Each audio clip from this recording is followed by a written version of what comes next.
Hi, my name's Richard Sefton and this is my podcast, State of Mind, with me, Richard Sefton. I haven't recorded an episode in quite a while. The reason for that is my mum was very ill and we sadly lost her last month on the 10th of February. I'd like to dedicate this episode to my brothers Matthew and Andrew, who have been fantastic.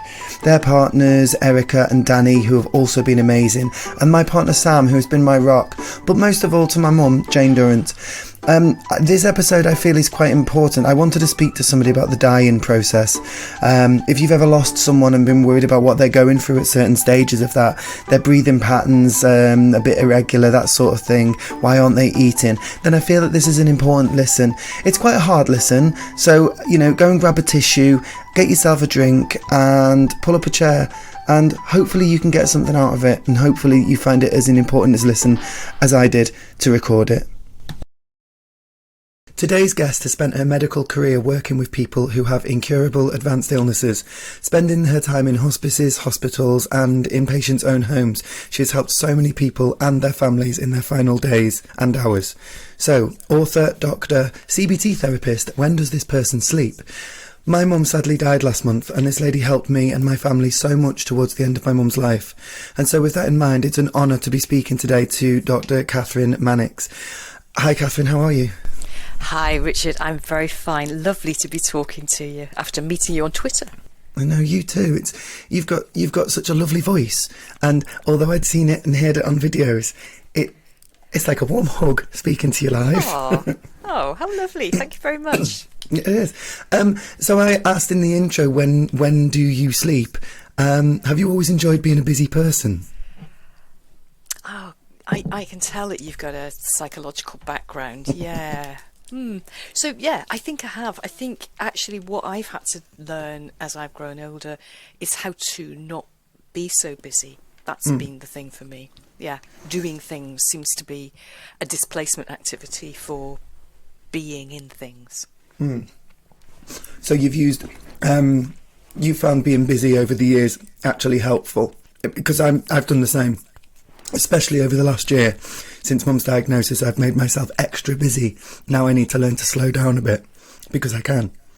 Yeah, I think that's absolutely true. When we've got a lot on our mind, we give ourselves lots of challenges, don't we? Almost as though somehow you can solve a problem if you work hard enough at it.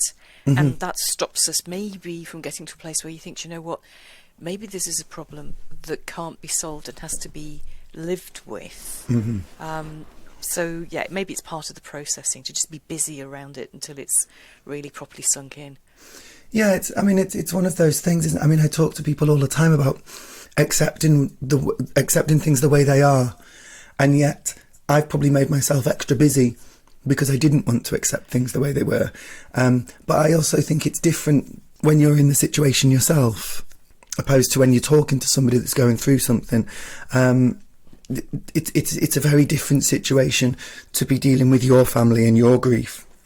Yeah, you're absolutely right. And so one of the things that I wrote about when I started writing about dying was my reflections from my grandmother's deathbed, where suddenly it was like I was two people. The person who knew what the funny breathing sounds meant and knew that they meant that my nana was deeply unconscious, peaceful, safe, dying, yes, but dying safely. And then the frightened granddaughter who's listening to those noises and thinking, are you trying to say something there, Nan? What is it? Are you in pain? Are you uncomfortable? And those two bits of me almost fighting each other until the kind of sensible part was able to soothe the frightened part and say, look, you know what this is. You've seen this thousands of times. It's just this time this is your person. And it's so different when it's your person. That sounds like the most devastating internal conflict. You took me right back there, actually. I know it was quite recent with my mum, so it was 4 weeks ago. In fact, it was a month ago today that she passed away. And the 4 weeks before that, she was in hospital. And all of these things we were Googling. Is she trying to speak to us? What are these noises? What does this breathing pattern mean? all of these things. And then when I spoke to you through Twitter, when I saw the videos, it made sense, and I was able to pass those on to my wider family, my mum's brothers and sister. One of her brothers was really struggling with the eating thing. Why isn't she eating? Why hasn't she eaten for so long? Her other brother was asking, you know, shall we bring sweets in, her favourite sweets? I was like, she's past that. And it really helped to see that video, because we had no clue. And that's one of the reasons I wanted to do this episode, was because I thought it's a different medium. Yes, there's books out there. You've put books out there. Yes, you do videos on Twitter. But just for somebody that maybe just listens to podcasts or something and happens to be in this situation, I just wanted it to be another medium where people could understand the latter stages of life in the way that you put it across, which I thought was beautiful. It's really interesting, isn't it, that it's the one thing apart from being born that's going to happen to every single one of us. And we know so much about birth. You know, we have TV dramas like Call the Midwife, we have factual shows like One Born Every Minute. Everybody knows the stages of labour, what it should look like if it's going right, what sorts of things can go wrong, how important it is to do your planning up front, all the rest of it. But we don't do that for dying. Nobody wants to talk about it. No. Nobody wants to be the person who starts the conversation. And because these days the things that make us so sick that we might die generally take us into hospital, we also don't see the stages of dying happening in front of us at home, like I might have done for, you know, my dear Nana dying at nearly 100 years old. Wow. She was born in 1900. Wow. So first bit of her life was women's experience of dying and death, and it usually was women's experience, it usually was women's work, where the women who'd been there before went down the street and advised the women who were there for the first time about the care of the husband, the parent, the dying child, as it might have been those days, and the person would have been at home unless they were very wealthy. So Nana knew about the patterns of dying. She'd seen it all in her own family, and you know, by the time she was in her mid-30s, so that was in the mid-1930s, she was a widow. So her husband had died of a ruptured appendix and peritonitis. God. Okay, so you would very rarely die of that now, because we have antibiotics and we have a National Health Service, but he didn't have those things available. One of their children, their oldest child, had died of diphtheria. Well, children are routinely immunised against diphtheria now.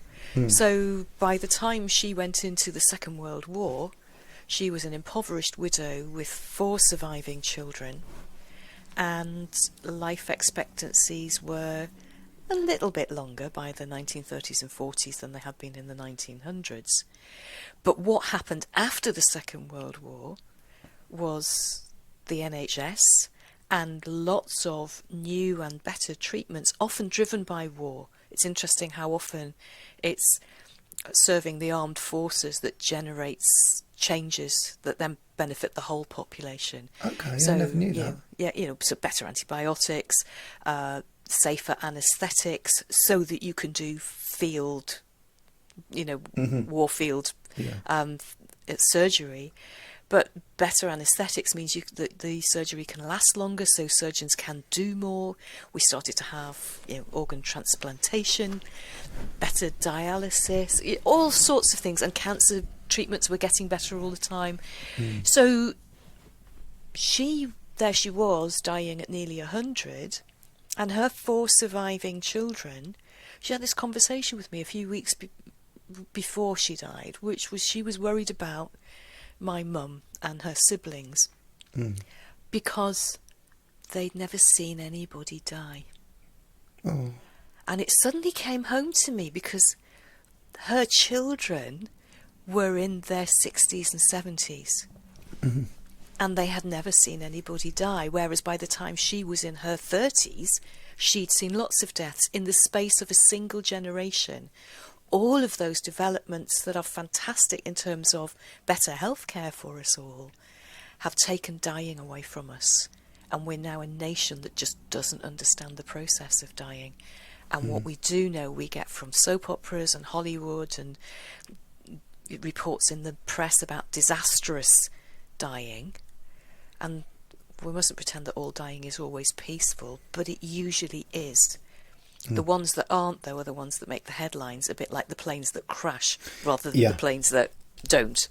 So we're all frightened of what we've heard about the extraordinary, and nobody understands what ordinary dying looks like. That's it's very true, because it's no one's going to buy that newspaper, are they, about somebody that's died peacefully, and like you say, the plane that didn't crash. So it almost has to be there for the headline, for the sale, for the thing, but it's counterproductive. You say there, you mentioned kind of in our country. Have you done any research into other cultures and how they view the dying process? Yeah, it's really interesting. It's really interesting. Around the world, the more advanced the medical healthcare system is, and America is the best example of this, the more likely a person is to die in hospital, to die in an intensive care unit, to have increasing interventions for very little benefit in the last year, and in particularly the last weeks of their life. And for the family to be bewildered and still not really expect the dying. Whereas in places in low and middle income countries that haven't got all of that technological stuff, they recognise that very serious illnesses, they may not have the technology or the money to treat, and so trying to relieve the symptoms of the illness, so that's what we would call palliative care, is the treatment from the get-go, and people are generally more likely to be looked after at home, more likely to be looked after by, and indeed to live in, extended family groups, and for everybody to join in the care for a dying person, so everybody then understands what dying is about. Wow. So a completely different view on it afterwards, because of the completely different process of going through it. And so the more advanced the healthcare, the less prepared we are for death. Absolutely almost. right. Absolutely right. So we've got so much to learn from those other societies.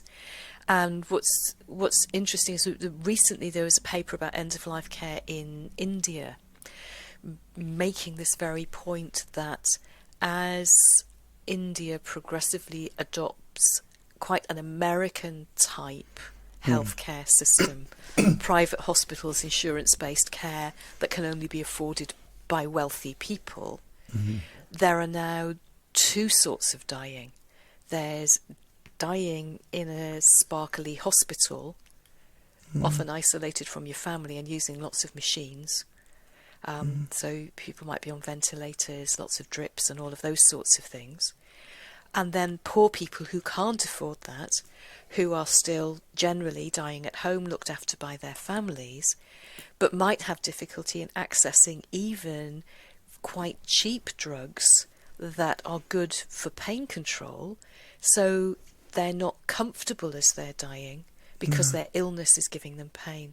And maybe something really important to say here, which is that the process of dying itself isn't uncomfortable, doesn't cause pain. And talk a little bit in a minute, if you like, about what the process is like. Yes, please. But while we're dying, we'll be dying of something.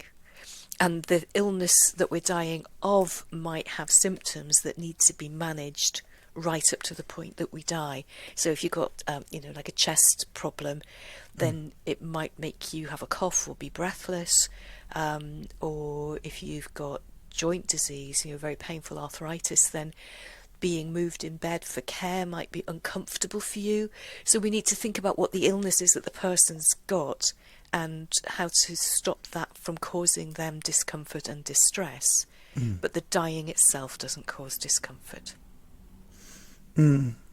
Which is one comfort, I suppose, that we had that with my mum when they got the pain relief right. she was just more comfortable, and it was more, as selfish as it sounds, it was more comfortable for us as well, sitting around the bedside, to know that Mum wasn't in pain. But of course it was, and that isn't selfish, is it? What we want for people who we love is that they are as comfortable and as peaceful and as dignified as they can be to their last breath. That's because we love them.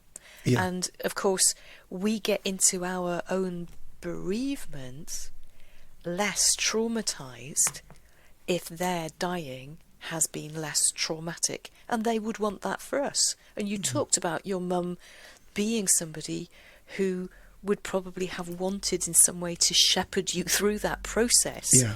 So she knew she couldn't be there for you in your bereavement, even though that must have broken her heart to think about you grieving and her not there to support you. But by modelling dying, I suppose, I meet a lot of people whose parents clearly have been modelling dying for them, like the last lesson that we get from them. Yeah. I mean, my mum was lying there and she hadn't spoken for days, and my little brother was crying and holding her hand, and she woke up and said, she had nicknames for us all, and she woke up and she said, "Don't worry, Andy Rose, it's all just part of life." And she'd keep saying little things like that kind of, in a strange way, got us through. But it's kind of sad what you say about, you know, she was a grief counsellor, and it might have been quite sad that she couldn't get us through. I remember one day lifting the blankets off her feet at the bottom because her feet and her hands were really warm. And I looked up at my mum, and I don't know if it was just a natural thing, but she had just one tear rolling down her cheek. And I wonder if there was any cognitive reason for that, or it was just a tear rolling down her cheek. I don't know. But she was there till much later than the doctors thought, because she would do things like play with my hair and stuff like that. Yeah. After they said that, no, it's just her lungs and her heart working now. And I said, I commented, "Oh, she's never going to play with my hair again," because I love that. It's one of my favourite things.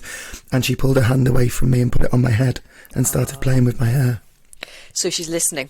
She's listening, and she's still in there. So some really interesting research out of Vancouver in Canada, relatively recently, last 18 months, 2 years. We've always made the assumption that unconscious people can still hear us.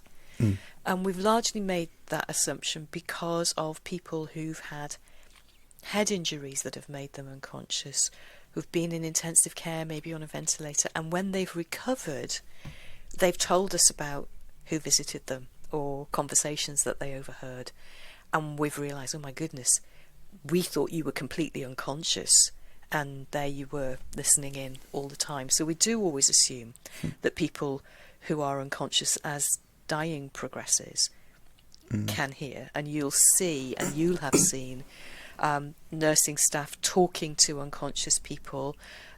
We don't move them without telling them that we're going to move them. We don't give injections without explaining where the injection's going to be, and touching the bit of skin with our fingers first to say, "It's going to be just here, are you ready?" We don't wash people without, asking permission in a way, or explaining that that's what we're going to do now, brush their hair, whatever it is. But this research that was done in Canada, a group of people who were close to dying gave permission to some researchers to put little electronic tags on their scalp to record their brain waves. And that used to be a big, complicated, clunky machine. And these days, of course, it's all much easier to do. So they were able to record brain waves in these dying people, and also record sounds that were going on in the room that the person was in. And what they saw was more or less what you'd expect to see. There are brainwaves when we're awake, and you'll know all this, are different from brainwaves when we're kind of daydreaming and a bit drowsy, which are different from brainwaves when we're asleep, which are different from brainwaves when we're unconscious. And they could see what we normally see as the progression in people towards dying, that they are awake less and less, they're asleep more and more, that during sleep they dip in and out of deep unconsciousness, and then towards the very end of our lives we're barely awake at all. We might rouse to light sleep for some of the time, but most of the time we're not just asleep, we're deeply unconscious and getting more and more deeply unconscious. All the bits of the brain are switching off till just the bit that drives the breathing is still working. But what they could see on these brain waves was, although those were the patterns, when there were noises in the room, voices, doors slamming, whatever, the brain responded. The brain was still responding to noise right to the very end of life. Now, we don't know whether that brain was hearing words that made sentences in the voice of a person that they recognised, or whether that's just a brain response to a stimulus of sound. We can't tell that from brain waves, but we certainly know that the brain is still responding to sound until the very end of life. And compiling that with our knowledge of people who survive being deeply unconscious, who report having been able to hear things, I think we've got better and better evidence that hearing is preserved. And then there's your mum hearing something, she looks unconscious, but she's not. And she can disengage her hand from where it was and move it and stroke your hair to show you, I hear you, I'm making sense of what you're saying, and I'm still here. Isn't that wonderful? Yeah, that's just made a tear roll down my cheek. That's taken me, excuse me, that's taken me right back to the room in the hospital and made me think of the sounds that may have been heard, and that's kind of beautifully, it's kind of beautifully comforting. Yeah. To know that she could hear those things, the something normal sounds of life. And it's so important, isn't it? So something we advise families to do who are sitting with a person who's dying is to chat to each other. And to include the person in the conversation, even if they're not replying, and talk about happy things that you remember, things that you love about the person, things you've appreciated about them. But also, people who love us love to hear us loving each other. So, brothers and sisters, extended family members, dear friends, chatting to each other about the things that matter to them. And it's okay to laugh, it's okay to remember funny things. This is, as your mum said so wisely, it's a part of life. And actually for them, lying there, being able to hear that actually we're together, we're supporting each other, we're loving each other. I wish I didn't have to go, but listen to them, they're going to be okay without me. Is a really, really important part of what's going on there. Yeah, and we did, excuse me, there was me and my two brothers and all our partners, and we talked, and we every now and again got mad hysteria and couldn't stop laughing, and then felt that we were being really disrespectful, and then we'd be crying, and we shared stories, and it's quite comforting to know that Mum was listening to us.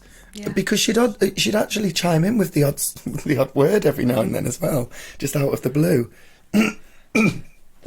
After, I say, days of not speaking, there was one time when my dad said to my sister-in-law, Danny, are you going to take your coat off? And she said, no, because I've got a hole in my leggings.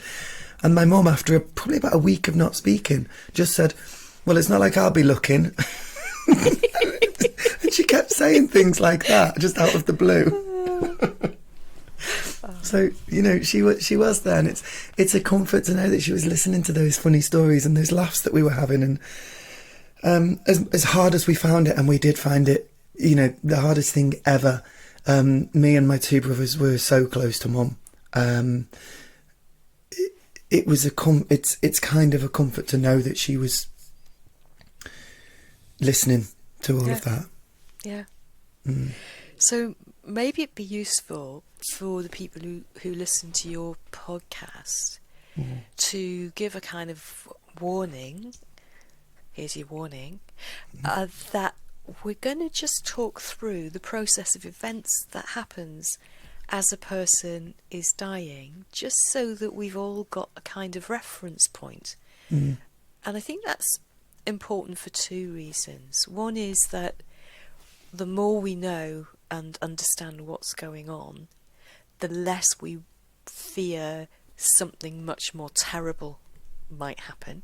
So that's really important, knowing what to expect and being able to see where we are in the process.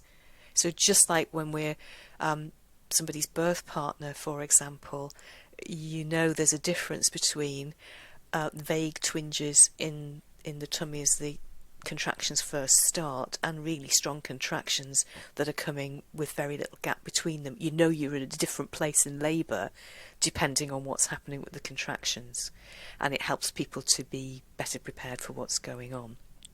But the other thing, which also has a parallel with birth care, is if we know what ordinary dying with well-controlled symptoms looks like, and that isn't what we're seeing in front of us when somebody's dying, then we know to demand something be done about it. And the reason that standards of birth care improved in Britain is because women came to understand what good birth care looked like, and they started to demand that, and that made standards rise, and it made women safer, and it made babies safer.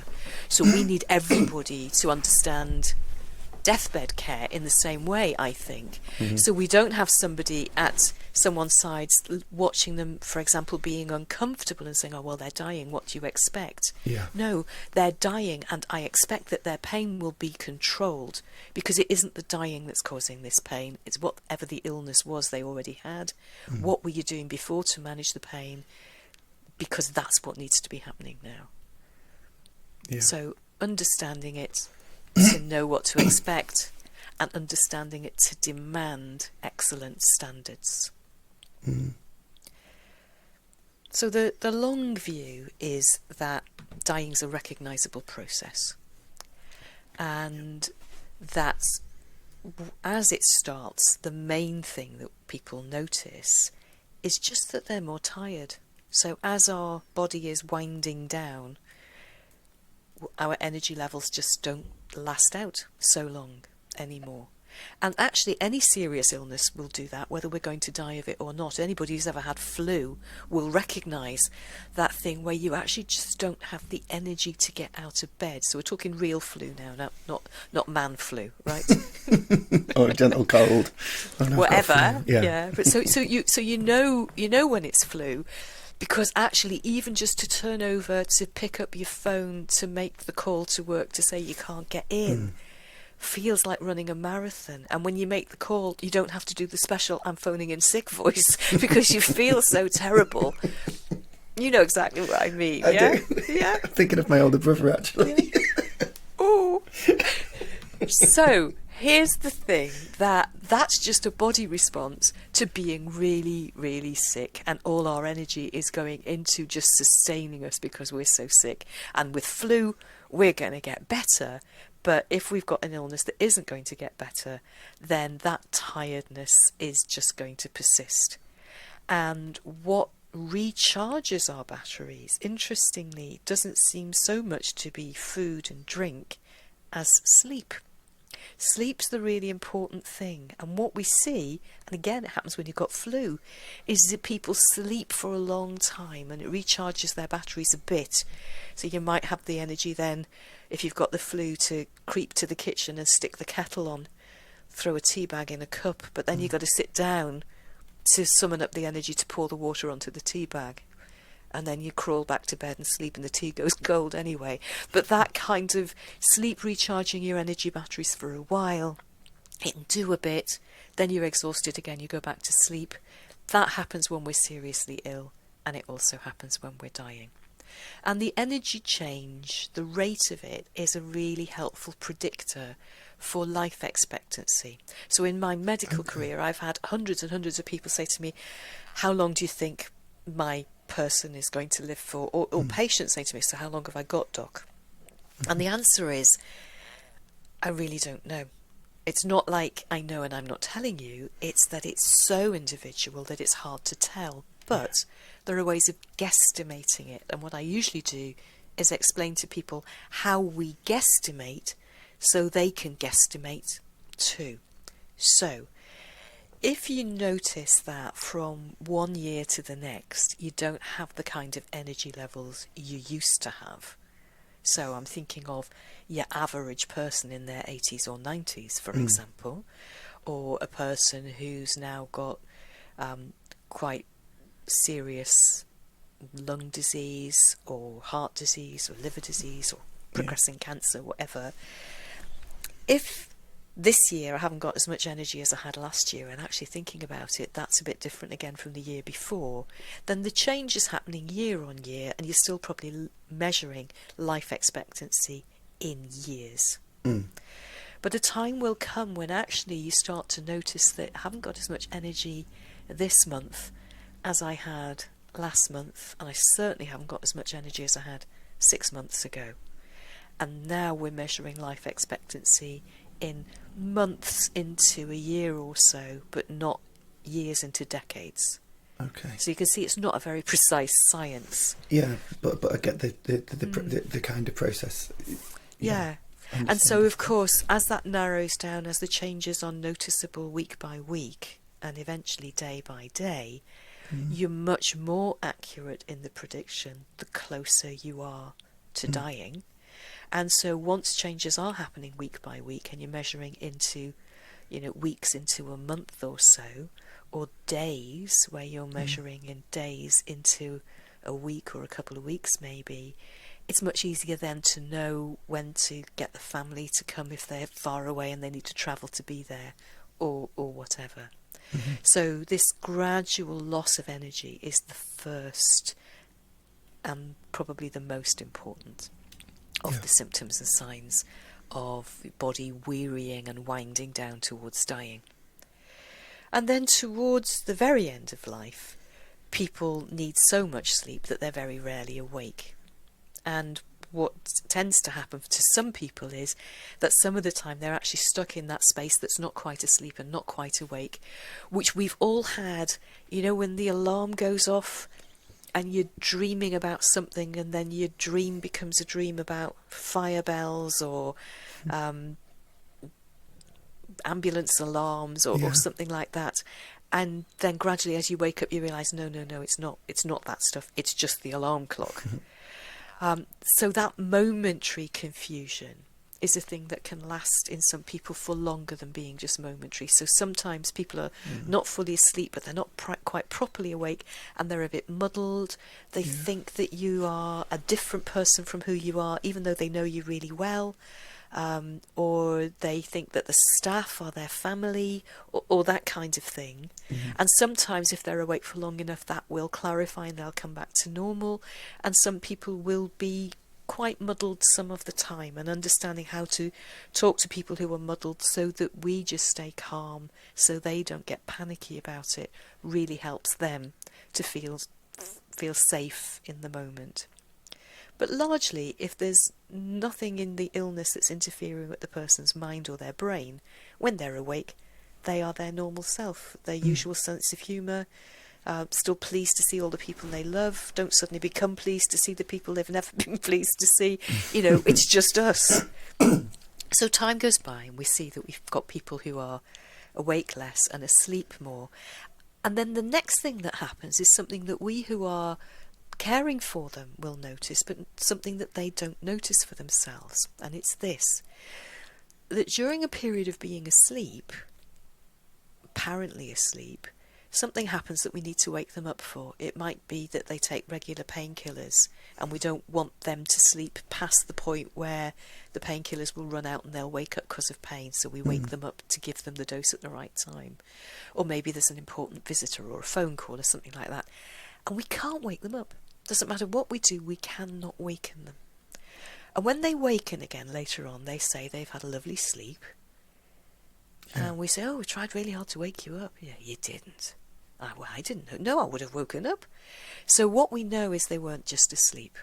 they actually at that point were unconscious, which is different from being asleep because the brain now no longer responds to external stimuli.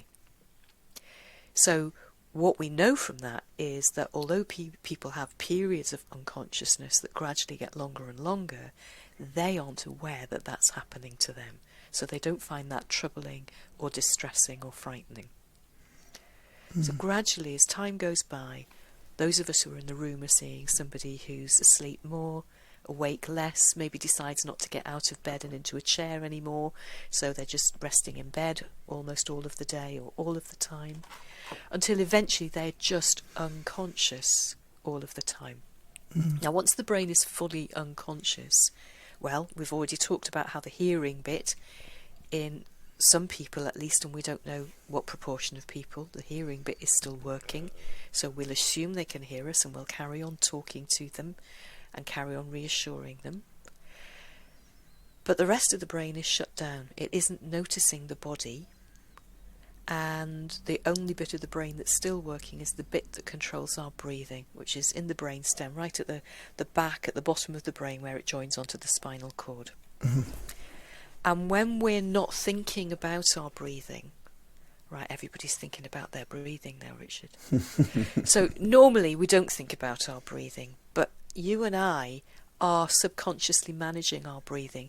So you're breathing quietly, and the people who are listening to us talking are breathing quietly in order to hear. And I'm breathing in a way that lets me take quiet breaths that don't sound really noisy on my microphone, with enough breath to then speak as I'm exhaling and say whole phrases as I do that. So although we don't normally think about thinking about our breathing, when we're conscious we do manage our breathing to some extent.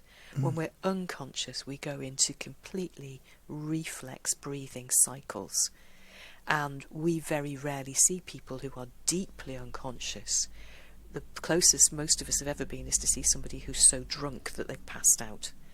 And when you think about the way they breathe, they do this unconscious breathing cycles.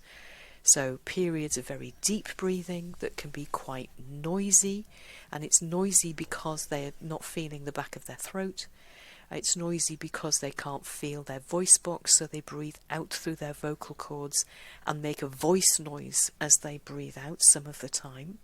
And that's the noise that if you didn't know better, you might think your person was groaning or sighing or trying to speak.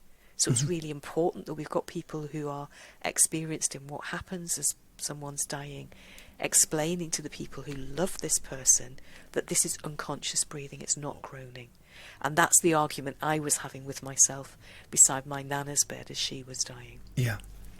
Some of the time the breathing is faster and shallower, and again, if you hadn't seen that before, if you didn't know better, you might think the person was working really hard to breathe. You might think they were breathless. So it's important we explain that this is another part of the unconsciousness breathing cycle. Some of the time there can be quite long pauses. Some of the time there can be very deep shuddery breaths where you think, oh, that person's having a horrible time, and yet they're completely unaware. And then during a phase where the breathing is relatively slow, there'll be pauses and longer pauses, and there'll be a breath out, and then just there isn't another breath in. There's nothing at all spectacular about the last breath, not like on EastEnders. So, there's no sudden choking or suddenly waking up and telling you where the treasure is buried, or some horrible feeling of fading away or something like that. It's very, very gentle. It's very, very peaceful. And all of that is able to happen if the person doesn't have really unpleasant physical symptoms that keep pulling them back from unconsciousness because they're too uncomfortable to remain unconscious, or they're too breathless to remain unconscious, or things like that. So it's really important that the symptom control that's going on in the background carries on so that the person doesn't get uncomfortable.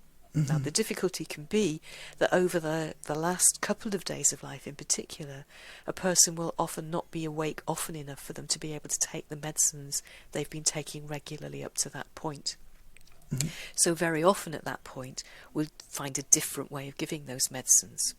So in France, what they would go to next would be suppositories. That's the way the French like to do things. So they put the medicines into little like wax, like bullet-shaped things, and pop them up inside somebody's rectum, and the wax melts, and the drugs get into the blood supply in the rectum, into the bloodstream, and work. And it's a really, really effective way of giving medicines to people. But we're British, and we don't like to have our bottoms interfered with. So generally, we use injections instead, and rather than giving people lots of injections through a day, we'll put a tiny little needle under their skin, so it doesn't have to go into a vein, it just goes under their skin, and then whatever would be their 24-hour supply of painkiller or breathlessness management, whatever the drugs are, goes into a syringe that gets pumped in gradually over 24 hours. So it'll be the equivalent dose to what they were taking when they were swallowing it. It wasn't making them unconscious when they were taking it by mouth, and it isn't making them be unconscious now. That's really important to know. Unconsciousness is happening because dying is happening, and the drugs don't shorten the person's life, they simply stop them from getting uncomfortable during their dying. Wow. So it's almost a comfort that they have died, because you know that they were in comfort in a way, because the pain wasn't pulling them back. Yeah, that's certainly a different way of looking at it than conventionally we're taught to look at it, I suppose. And that's kind of comforting in a strange way. You know, I'm sat here and I am very close to emotion. It was only 2 days ago that we buried my mum, and it was only a month ago today that she died, and me and my mum were so very close. But it really does help talking, you know, matter-of-factly and through the facts rather than the feelings almost. It's an interesting thing, isn't it, that when we're deep in our emotions, that's quite a lonely and tricky place, because we process our emotions deep inside us. And one of the things I'm sure you notice when you've got your therapist hat on, that I used to find really interesting with my cognitive therapy hat on, was how when we're talking to somebody about something they find really difficult, and now they are describing it and we're exploring it and we're thinking about the detail of it, somehow they're not in the place of experiencing it. It's almost like we're sitting side by side looking over there at it together. And so now the person isn't alone in the place is over there and they're looking at it, and they've got our companionship in that therapeutic conversation. Yeah, absolutely. I've found that when I am wearing my therapist hat, it is because I didn't know how easy I'd find it and how long I'd need to leave it, but I found that I'm completely with them for 50 minutes, and it's actually a break from my life for 50 minutes. Yeah, and it's really interesting, isn't it? Because we've had a career of explaining to people that they might like to go away and experiment a bit with distraction for those difficult things that can't be solved, rather than turning them over and over. Could they find something else to do with their mind that takes them away from the sorrow and the anxiety of the currently unsolvable situation? And we know in our head that distraction is a helpful thing, but actually now we've got to walk the walk as people who are sorrowing ourselves. Yeah, it's absolutely. really interesting how distracting it is doing our work role and becoming completely absorbed in somebody else's story and somebody else's therapy. I found it strange how easy it's been to to forget things that I would normally talk to people about and with, and then I'll say something and I'll think, oh yeah, obviously, why aren't I doing that? Why aren't I, why have I found it such a light bulb moment that works a distraction? Things that I'd normally talk about and that I'd completely forgotten, because it's me. And I'm going through this now.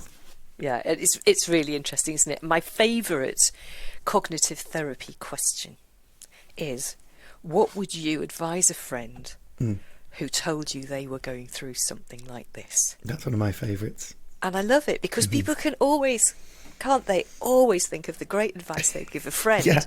Like, okay, so what is there any bit of that you could apply to you? And you can watch their faces crack open and as they laugh and they just go, yeah, okay, that's a fair cop. Yeah, absolutely, because I talk to clients and they will say something to me and then I'll ask that question and they'll say the opposite straight away. And yeah, like you say, that's when you see their face sort of crack and they cotton on to what you've just done. That is I do like that one, because we do all have the best advice and support for our friends, and we don't necessarily always give ourselves we don't necessarily think that we always deserve it ourselves. Like we're not as important as such.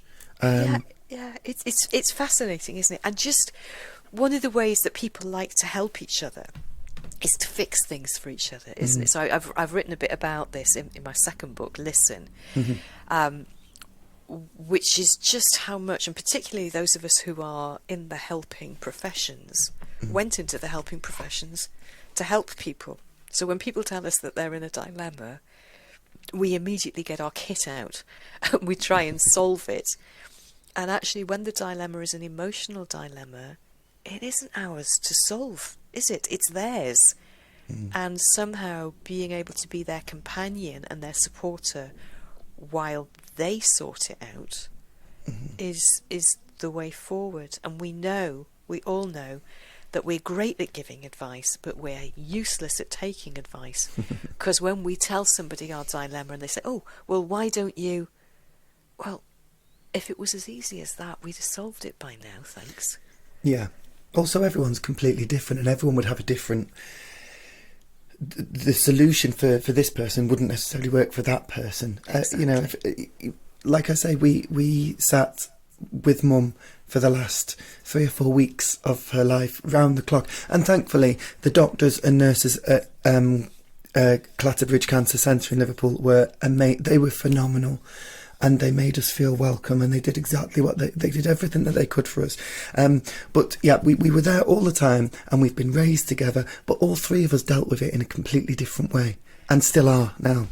And that's fascinating too, isn't it? So it's really important for people to understand that what works for me might not work for somebody who grew up in the same house as me, had all the same ways of looking at life from the people around us, but we're actually all so different. Yeah. And I like the title of your book, Listen, because I think I've spoken about it on this podcast before. It's a different thing, listening to somebody and listening to somebody. Yeah. Sometimes we don't, oh, well, I would do this and I would do that, and hang on, just listen. Sit and listen. And Mum used to say that to me. She used to say, no, just listen. I don't want you to talk back. I don't want you to solve anything. Just listen to me, please. Yeah. And I wish I'd listened more now, but I suppose everyone, a lot of people think similar things. I wish I'd done this, I wish I'd done that. I'm very... I've come to terms with a lot of, actually, me and Mum were so close. We did so much. We laughed so much. We cried so much. Yes, we argued, but I'm never going to feel guilty because we argued so much, because we loved each other so much. And I've come to terms with a lot of that, hopefully early on, and reconciled a lot of that in my head, because I thought I don't want to have regrets, because me and Mum did so much together, went on holidays together. We did much more than a lot of my friends would do with their mums. Yeah. So I feel at peace with that, with that in a way. And that's very important, isn't it? That recognition that a relationship that's worth investing in will include exploring our differences, also known as arguments, because actually that's how we square things and preserve the relationship and maintain the relationship and build the relationship. And we may have very much less in the way of arguments with people with whom we feel our relationships are perhaps a little bit more fragile, a little bit more brittle, and we don't dare to have the argument. Yeah, that's true. But yeah, me and Mum, we're known for our arguments, but not in a bad way. My little brother would say, "Oh, will you two stop arguing?" We're like, "We're discussing. We're having a good conversation here." You know, it was. I loved. I will grow to love those times, whereas now they're a bit painful to think about, but all of it's painful to think about. The kayaking that my mum took up in the latter few years, and when we went kayaking together not long ago, just a few months ago, kayaking on the River Dee and things like that. All those things, the good memories, the bad memories, they're all too painful at the minute, but I'm getting there and I'm processing them. One of the things that I struggled with Mum was the gradual lack of eating from months back. And I remember we went on a cruise for my 40th in October, and she got up and left one of the meals crying because she was so upset that she couldn't eat it. And we don't know still, was that the treatment? I think it was palbociclib. Well, she was on a few actually, or was it the dying process kicking in early? Yeah, and it's really hard to know, isn't it? But I think it's really important again for your listeners. This is a thing to think about, that people, particularly people with cancer, experience changes in appetite and in taste. And sometimes it is the medicines, but sometimes it's just a side effect of having cancer somewhere in the body. It's a really, really bizarre and interesting thing that we don't really understand. So a lot of people describe that they lose the taste for a particular type of food. So they might lose their sweet tooth because everything tastes too sweet. Or some people find that tastes are too strong, so they can't eat red meat, for example, because it tastes too bitter or too gamey. But they can manage white meat, which is a little bit sweeter. Some people find that everything's got a slightly metallic tang to it. I think that was Mum. Yeah, and we still don't know an explanation for that, and nutrition therapists have a variety of good tricks that they can try to help people with their taste. But for some people it never goes back to normal. I've met people whose biggest loss was that they couldn't enjoy a cup of tea anymore. Yeah, that was Mum. And that was end. So important. A cup of tea is everything. Yeah. and you know, and maybe it's a very similar process to the process of taste change in pregnancy, where women lose the taste for things that they've always liked and perhaps acquire different tastes, or even want to eat things that we wouldn't normally think of as food. That's a thing called pica. So I've certainly met women who were desperate to eat coal dust, for example, or a teacher who wanted to eat chalk powder. You know, when the board had been cleaned, dip a finger in the dust and lick that. So very strange taste changes as well. Yeah. So our bodies we don't really understand, but families get very worried about people not eating, partly because they worry that they're going to starve, but actually the less we do, the less calories we need. So partly that process of doing less and less towards the end of life goes hand in hand with needing fewer and fewer calories anyway.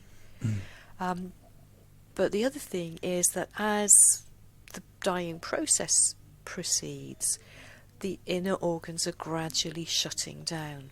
And so certainly in the very last part of life, the last days into weeks, the guts themselves aren't really working as a digestive system very effectively anymore.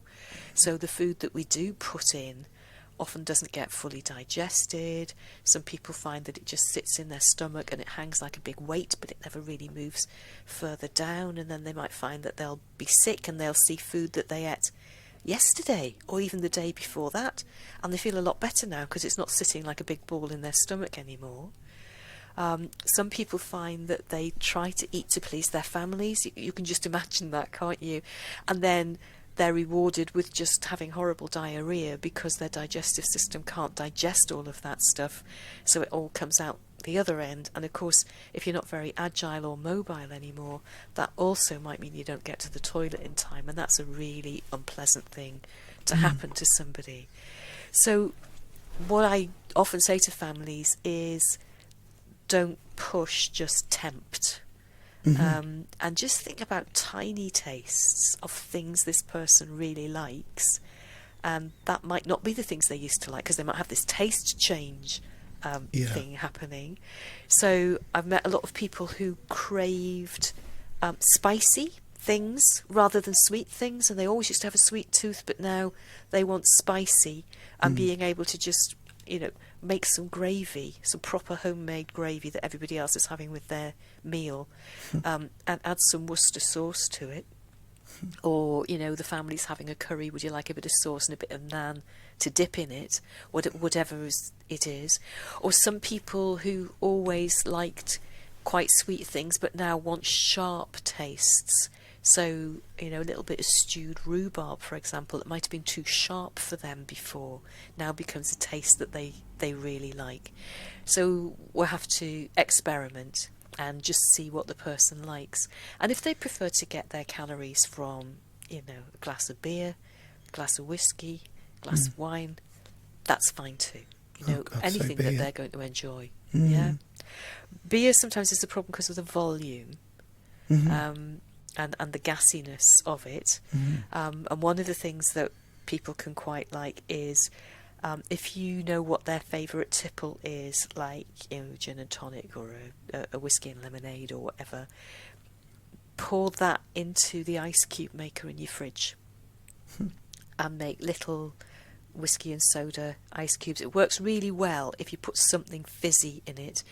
And it has to be quite dilute, not a lot of alcohol, because otherwise the alcohol will be like an antifreeze and it won't freeze.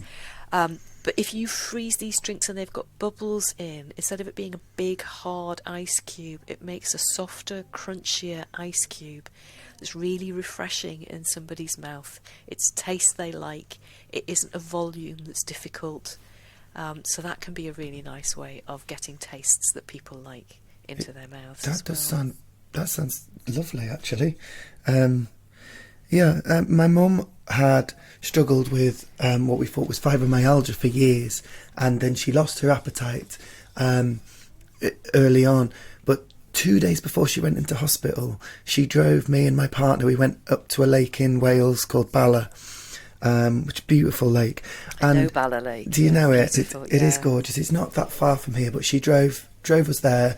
We had a walk by the lake, and she had a pie by the lake that we got from a bakery shop in Bala. And I messaged my brothers and said, she's just walked better than I've seen in years, and she's had a pie. This is really good.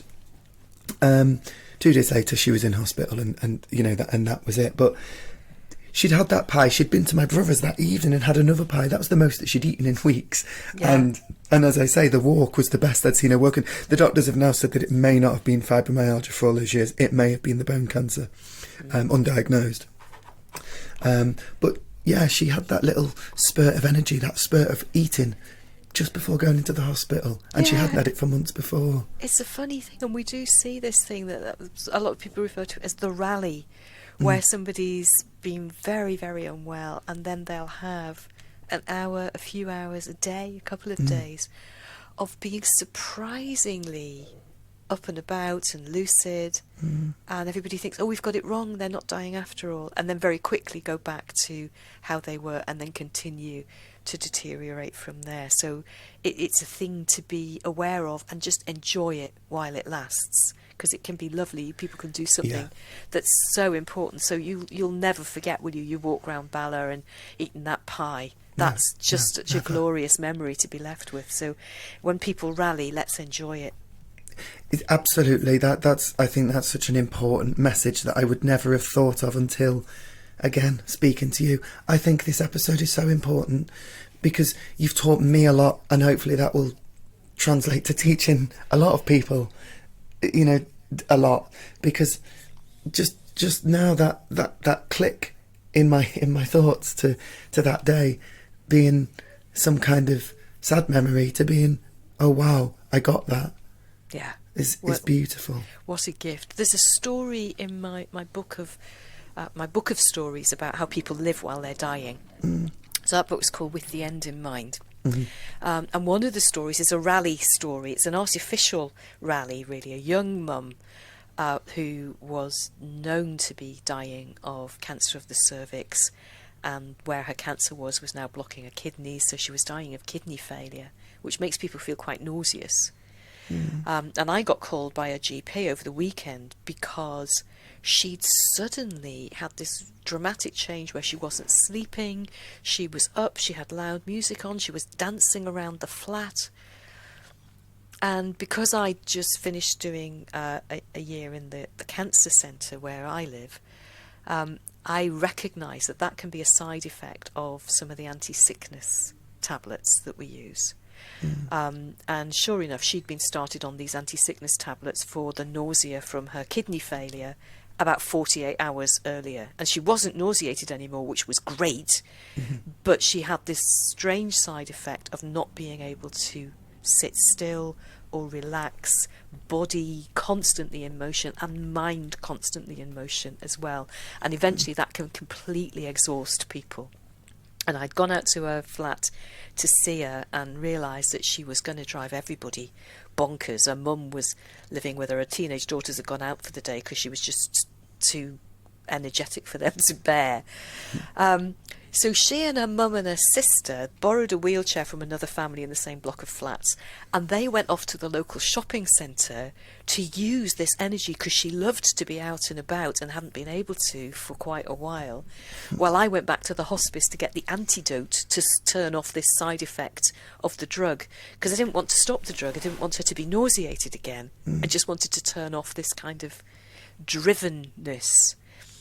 And when I got back with the antidote, which did take that drivenness away, she'd been up to the shops with her mum and her sister. They'd been in a nail bar, they'd all had a manicure, they'd been to a cafe. By the time I got back, they were sitting out on the pavement with deck chairs with their neighbours who'd lent them the wheelchair. They had bags of crisps and cans of beer, and they were having a street party. And she died only a few hours later. Wow. But she'd had this magnificent final day of getting out, spending time with people she loved. Her nails were gorgeous. She felt magnificent. So it's a recognisable thing, and it's a thing that can happen, and it's a thing of wonder because it gives families this precious, precious time. Absolutely.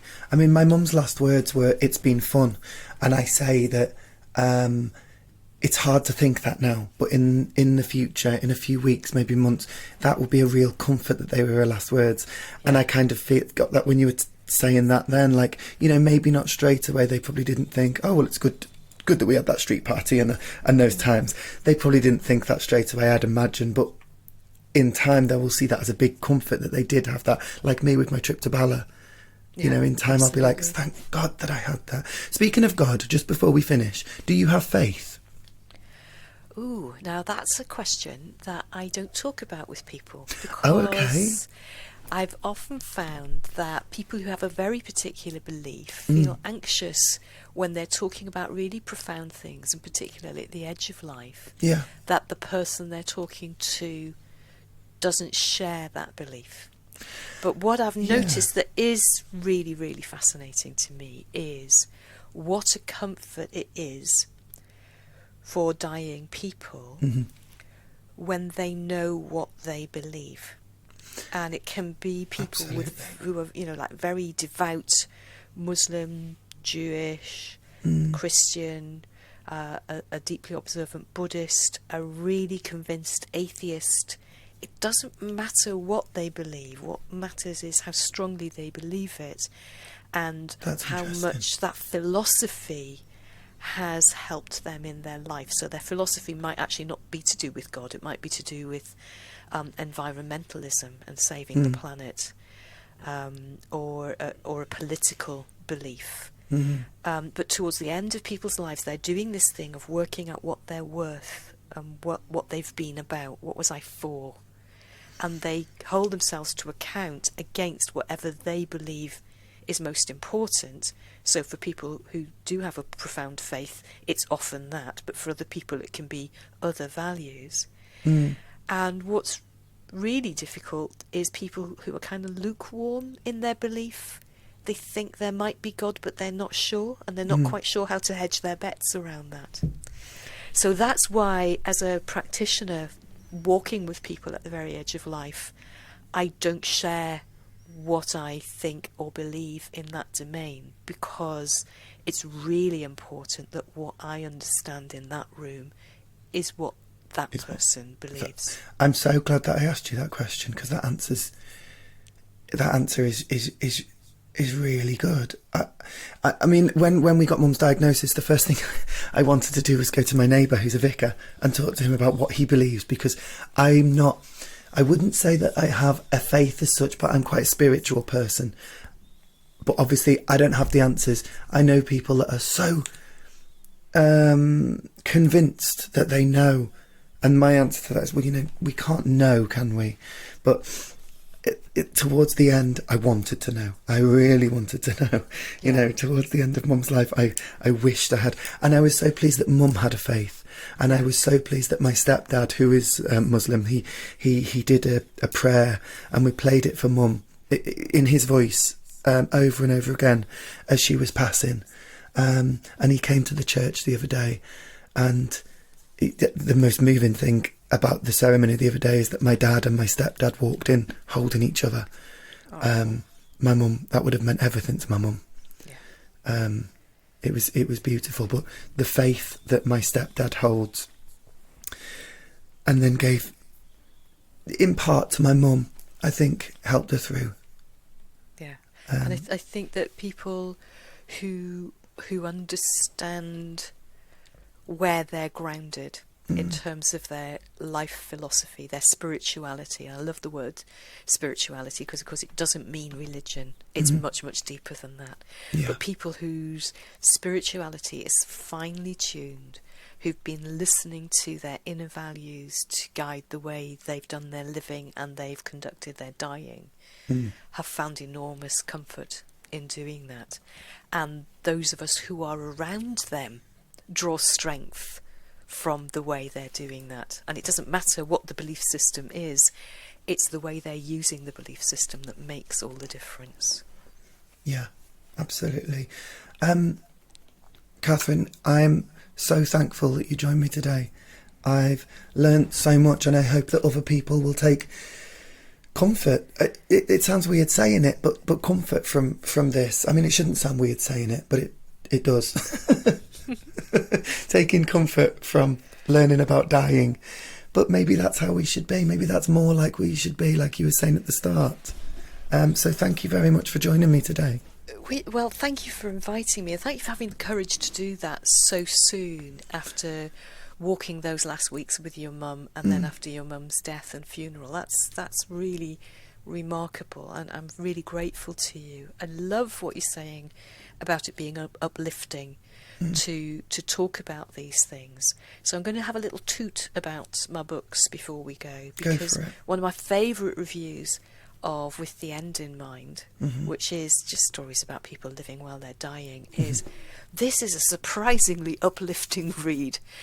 And actually I've had lots and lots of comments on social media and Twitter from people about tears on public transport while they've been reading it or listening to it, but always saying, actually, these are good tears. These are necessary tears. It is possible to read it dry-eyed, I am assured. But sometimes people just feel a bit moved because it reminds them of something in their own lives. So I wrote With the End in Mind really to give dying back to everybody, to take it out of hospital and help all of us to know it and recognise it. And I thought that was it. I was a doctor. I took early retirement to do something about giving dying back to the public. So I was a doctor, and then I became a doctor who wrote a book, and that's it. I've finished now, thanks. What I wasn't expecting was that With the End in Mind would become a bestseller and get translated into, I think it's in 16 languages I've just now. seen It's it in like, a few different languages that before. is just completely bonkers. And so, of course, now the publishers want a second book. And I said, well, no. I've said what I came to say. I'm done here. It's, that's it. A second book would just be a vanity project. I don't need to write a second book. And then the letters started. And people are so creative. People wrote to newspapers that had interviewed me or run book reviews. They found my agent. No, that's a sentence I never thought I'd say. Or they found me on social media, or friends of friends of friends forwarded emails to me. All these people saying either the thing I really needed to hear, which was thank you, because now I understand what happened to my person as they were dying, and I'd been traumatised by what I thought had happened, but actually I realise now that it was completely peaceful and they were unconscious. Or thank you because I'm getting ready to die and I can prepare my family now because I know what to expect, because I do think knowledge is power. So that was fantastic. But the other half of the correspondence I hadn't been quite expecting, which was, okay, we need to talk about this stuff, don't we? But I don't know where to start. I'm frightened to raise the subject. I keep trying to raise the subject and everybody else closes me down. I don't know what the words are. Will it be terrible once we start? Will we never be able to think about anything else? How do we have these conversations?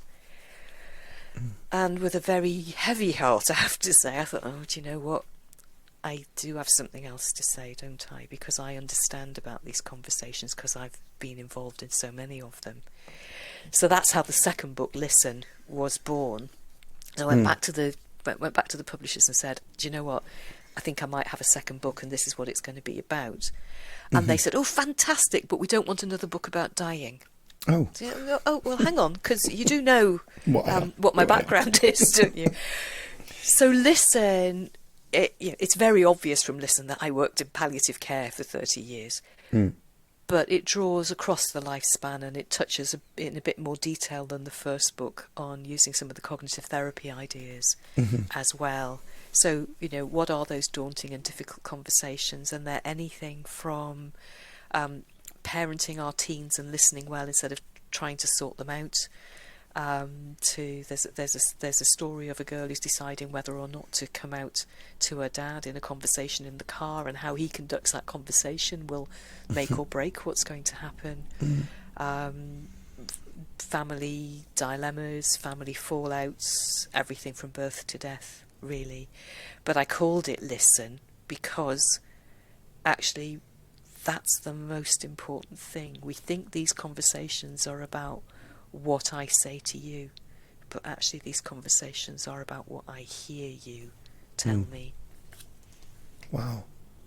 I'm looking forward to reading them both. They're both on their way to me. And I'm really looking forward to them. Again, thank you so much for joining me. So we've got Listen, How to Find the Words for Tender Conversation, and With the End in Mind, How to Live and Die Well. And I will, without even reading them, with having spoken to you, I will recommend those books straight off, and then I will recommend them again once I've read them, I'm sure. Well, Richard, thank you very, very much for inviting me. I've really loved talking to you. Yeah, it's been fascinating, and thank you so much for joining me. Thank you very much.